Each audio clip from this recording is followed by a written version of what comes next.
धान की कटाई के बाद जुताई व पलेवा के झंझट से मिलेगी निजात। फसल अवशेष प्रबंधन को अपनाएं, सुपर सीडर अपनाएं, किसान बीटीएम। दानगन खरीफ फसलों की कटाई के बाद खेत में फसल अवशेष जलाना अब किसानों को महंगा पड़ सकता है, क्योंकि खेतों के फसल अवशेष जलाना अब दंडनीय अपराध है। फसल अवशेष जलाने से न सिर्फ पर्यावरण प्रदूषण होगा, बल्कि फसल अवशेष जलाने वाले किसानों पर 5,000 से 15,000 रुपये तक का अर्थदंड भी लगाया जा सकता है। ऐसे में किसान भाई धान की कटाई के बाद यदि खेत में नमी है तो सुपर सीडर मशीन के द्वारा बगैर जुताई किए सीधे लाइनों में गेहूं की बुवाई कर सकते हैं। खेतों की तैयारी के लिए किसानों को न कल्टीवेटर की आवश्यकता पड़ेगी और न ही रोटावेटर की। सीड ड्रिल भी नहीं चाहिए, बल्कि उपरोक्त सभी यंत्रों का कार्य सुपर सीडर अकेले करेगा। किसान धान, ज्वार, बाजरा की कटाई के उपरांत बगैर किसी खेत की तैयारी के सीधे रबी की फसलों की बुवाई आसानी से कर सकते हैं। ऐसे में किसानों के समय की भी काफ़ी बचत होगी और खेत की तैयारी में पलेवा के लिए अनावश्यक खर्च भी नहीं करना पड़ेगा।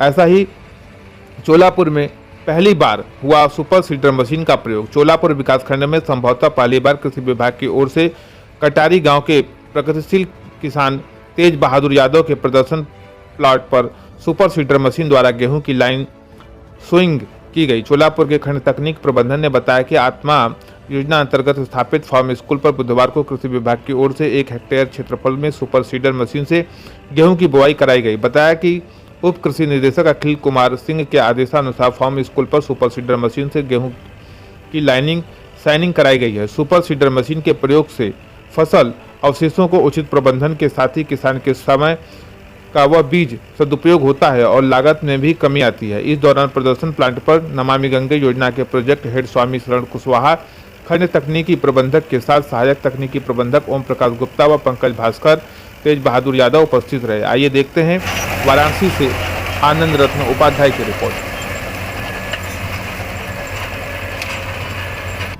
आज हम वाराणसी जनपद के चोलापुर विकास खंड अंतर्गत कटारी गांव में उपस्थित हैं। यहाँ पे फार्म स्कूल योजना अंतर्गत, आत्मा योजना अंतर्गत फार्म स्कूल पर गेहूं की लाइन सोइंग का कार्यक्रम चल रहा है, जो सुपर सीडर के माध्यम से किया जा रहा है। तो आइए हम इस संबंध में प्रगतिशील किसान भाई से भी कुछ बातचीत करके कुछ जानना चाहेंगे। आप अपना परिचय बताइए। तेज बहादुर यादव, वाराणसी जिला चोलापुर कटारी गाँव के रहने वाले हैं। कौन सी योजना के तहत ये चयन किया गया है? बुआई का कार्यक्रम किस योजना के तहत चल रहा है? आत्मा योजना के तहत कार्य हो रहा है। फार्म स्कूल के लिए हमें चयन किया गया है। फार्म स्कूल के तो कितने क्षेत्रफल में लाइन सोइंग की जाती है? 1 हेक्टेयर। 1 हेक्टेयर। तो आत्मा योजना अंतर्गत आपने कितना बीज खरीदा? हम 1 कुंटल बीज खरीदे हैं। कहाँ से ले आए हैं बीज? कृषि गोदाम दानगंज। कृषि विभाग का जो बीज गोदाम दानगंज है, वहाँ से आप ले आए हैं 1 कुंटल। तो इस पर कितना अनुदान है, आपको जानकारी है? इसमें 100% अनुदान है। एटीएम बीटीएम के द्वारा मालूम है। एटीएम बीटीएम के द्वारा आपको। तो ये जो अनुदान है 100%, ये कैसे आपको मिलेगा? आपको इसकी जानकारी है? इस समय हम पूरा पैसा देकर दिए हैं जी। उसके बाद अनुदान के रूप में 100% बैंक खाते में, बैंक खाते के आपको भरोसा है? इसके पहले आपने कभी बीज पे अनुदान लिया है? दिए हैं। पैसा आया है ना? आधा पैसा मिला था। उसमें 50% अनुदान था, तो आधा मिला था। फार्म स्कूल पर 100% अनुदान है, तो आपका पूरा पैसा जो बीज का है आपके अकाउंट में आ जाएगा।